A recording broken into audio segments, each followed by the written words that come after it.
Hey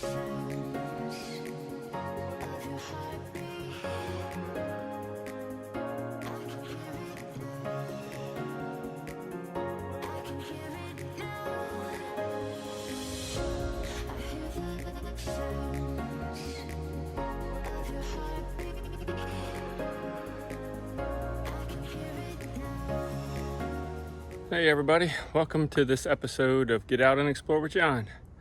Today's my last day here in Florida and I have a couple hours until I have to go to the airport. So I found this place just south of Miami. It's called the Deering Estate.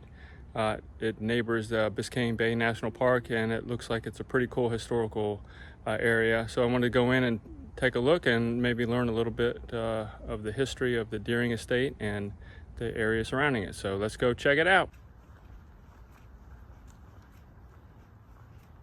The story of the Deering Estate began some 10,000 years ago when the area was first inhabited by saber-toothed cats, woolly mammoths, jaguars, llamas, wolves, and of course crocodiles, and more recently by the Paleo Indians.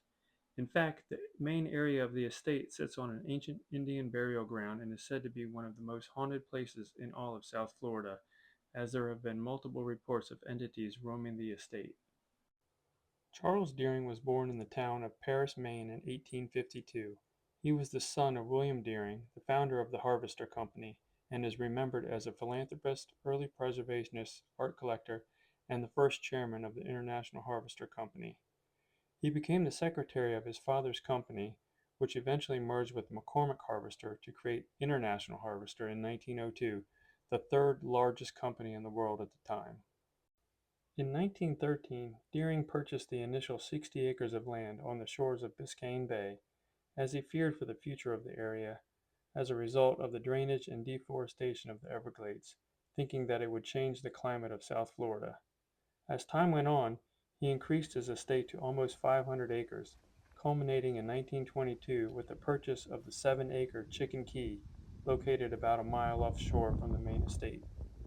More recently, researchers have studied the unique ecological and geological features of the property, as it also sits on the only portion of the Everglade Restoration Project that is within an urban setting. The grounds include what is thought to be the largest virgin coastal tropical hardwood hammock in the continental United States.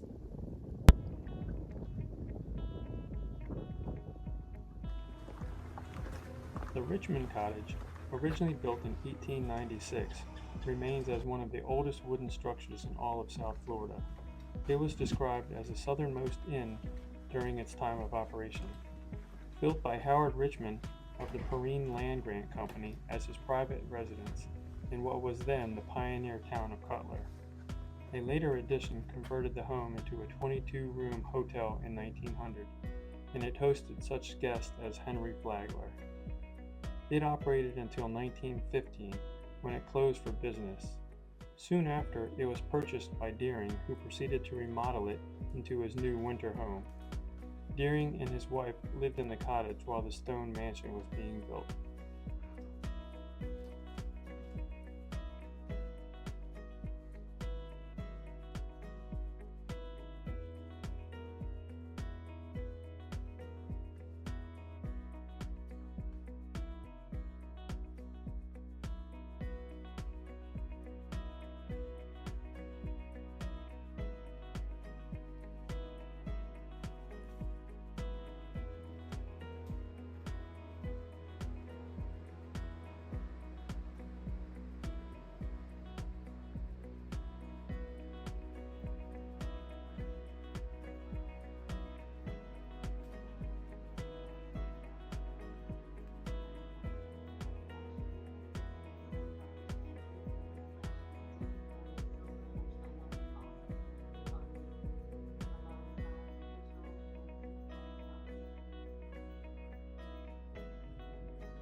During his early years, Deering graduated from the U.S. Naval Academy in Annapolis, Maryland, and served 8 years as a naval officer until 1881.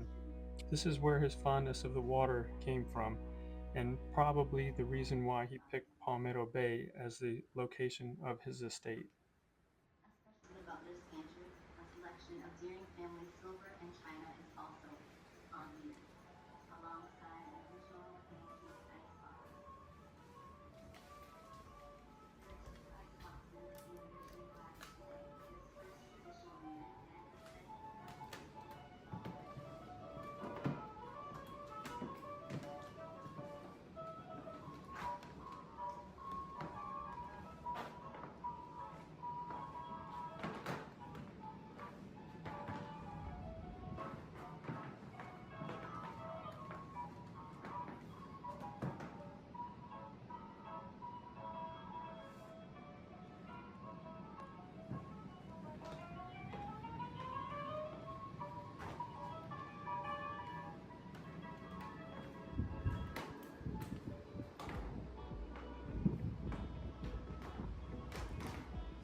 Tested people and outlines their presence here over a span of 2,000 years.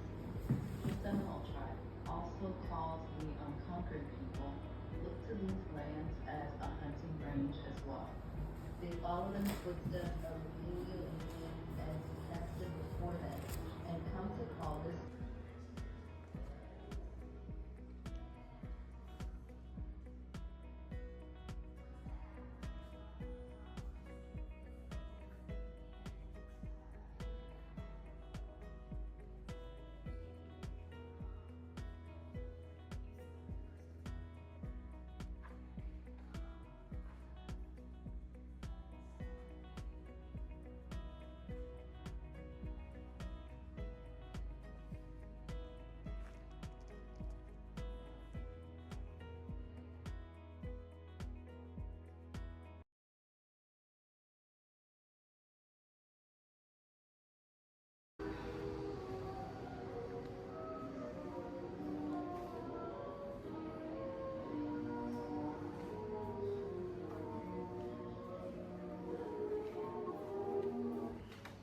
Charles Deering was a man of many talents. He graduated second in his class from the Naval Academy at Annapolis, and his time in Europe and East Asia introduced him to cultures and formed friendships with artists that would impact his collections of art for years to come. When Charles retired from the Navy, he took up a leadership role with his family's company, Deering. As a manager, he served the highest John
The 13,000 square foot building that you see in front of you is known as the Stone Mansion, a fireproof structure completed in 1922 in the Mediterranean Revival style.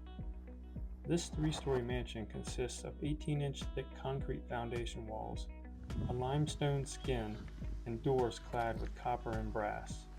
All of this was done by the direction of Deering, as he was very anxious of what fire could do as a result of the Great Chicago Fire of 1871. In fact, he decided to build the structure without a stove, as the kitchen only housed a refrigerator, cabinets, and storage. All of the cooking was done in the Richmond cottage across the courtyard. Deering intended the house to be a showcase for displaying his extensive collection of art, paintings, antique furniture, and books, which he had spent decades accumulating. In fact, Deering's library was the second largest private library in the country in the 1920s. Deering and his wife only lived in the house for 5 years, from 1918 to 1922, when he died at the age of 75. Now let's go downstairs and check out what I think is the coolest feature in the entire house, the wine cellar.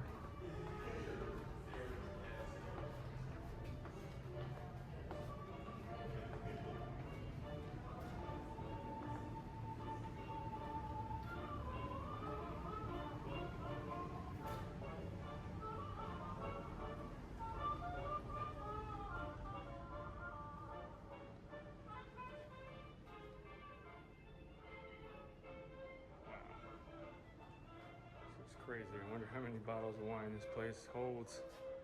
Wow. A couple of tasting tables there. Very cool. Here's an interesting backstory to the wine cellar. In 1992, Hurricane Andrew ravaged the waterfront property as waves reached as high as the second floor of the home, and a 16-foot storm surge caused major flooding to the property. It was then, during the cleanup, that the large 1920s Prohibition-era wine cellar, designed to hold 8,000 bottles of wine, was rediscovered, as its 3-ton bank vault doors were very well hidden behind a movable wall designed to look like built-in cabinetry. It was supposedly sealed up in 1945, and the space had been forgotten for over 40 years. During his time at the estate, Deering also added a carriage and car garage, a pump house, and a generator house as support structures for his winter residence to become a self-sufficient homestead for he and his wife Marion. A fun fact about the estate is that it was featured several times in the 1980s TV series Miami Vice, and the estate was also the starting location for the Amazing Race All-Stars in 2007.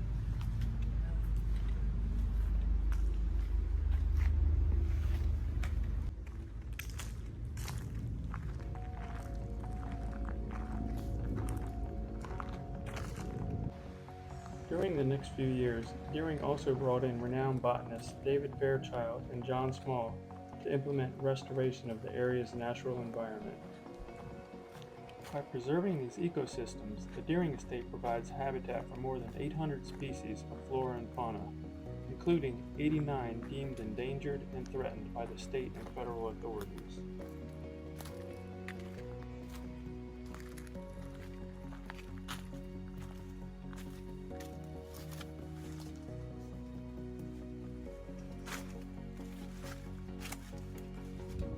In 1918, Deering decided to further improve his estate by dredging out the shoreline to create the boat basin, and to enclose the shoreline of his estate in limestone and concrete.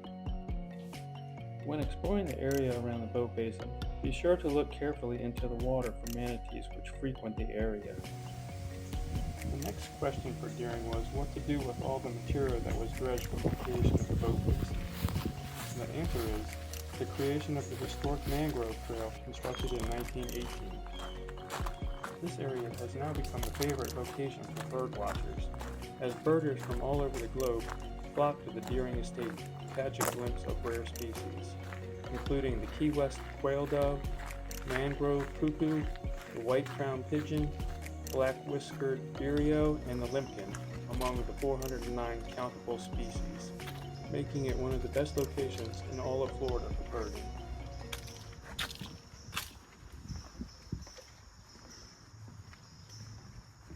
So right on the other side of the mangroves there is the Atlantic Ocean. Take a walk out here, see if we get any viewpoints. It's nice to have the shade back in here. It's about 20 degrees cooler than out in the sun.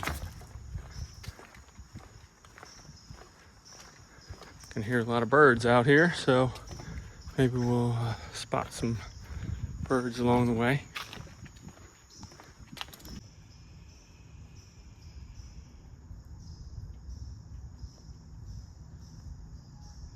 All right, I don't know if this is showing up on the video, but there's a gigantic spider web right here.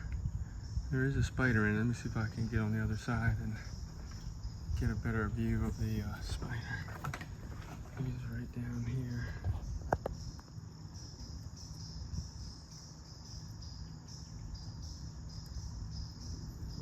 That's him right there, hanging on the web. That is pretty cool. It's a really nice boardwalk. It looks like it's just been redone here. I think it was opened recently, and they did a really fantastic job rebuilding this thing. It's very nice. Definitely ADA accessible back in here. It looks like there's a little viewing platforms. This is the first one of these I've come to. A couple of benches to sit down and relax. And there is a big spider or something right there. It's a big guy in my books. And I heard something huge splashing in the water just on the other side of the trees there. Can't see anything, but there's something big out there.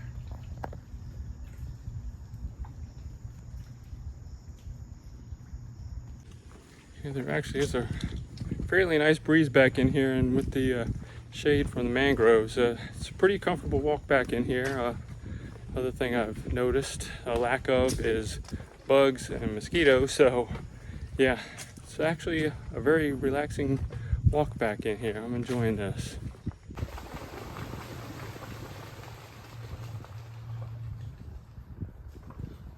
I don't know if y'all heard that noise, but it's like a bunch of birds out there splashing in the water. Can't really get a good view of them, but every once in a while I'll get a peek through the mangroves, see if we can find a spot to check them out.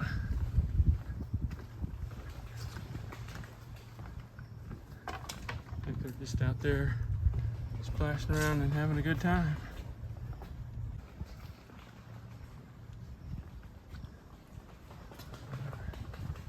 Just past where we just heard all those birds splashing. Here's the end of the boardwalk trail. I'd say that's probably, I don't know, a third to a half a mile long. Yeah, very nice little walk back in here. The mangroves are pretty cool looking. Never seen them up close before, so new experience for me. Pretty neat. There's a little canal going back in here, and this canal wasn't here, there's no way you'd be able to get through that, so they are packed in tight. But the birds are loving it over here. Wished I could see them. The estate was acquired by the state of Florida in 1985 and is used as a museum and cultural attraction managed by the Miami-Dade County Parks and Rec.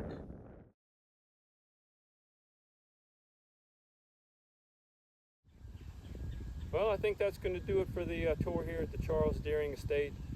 This place is pretty impressive. I mean, you have these amazing views of the water here, the mangrove trail, a couple of amazing buildings here, the displays, the grounds are just immaculate here. So I definitely would recommend stopping by here. I think they even offer some boat tours from time to time. I would check their website to get that information, but I'm glad I stopped by here, and I learned a lot about Charles Deering and his story, so it's worth stopping by.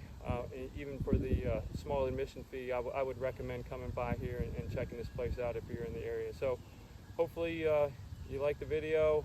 I appreciate you watching it to this point, and I guess I'll see you in the next one, because like I always say, you never know what you're going to see when you get out and explore with John.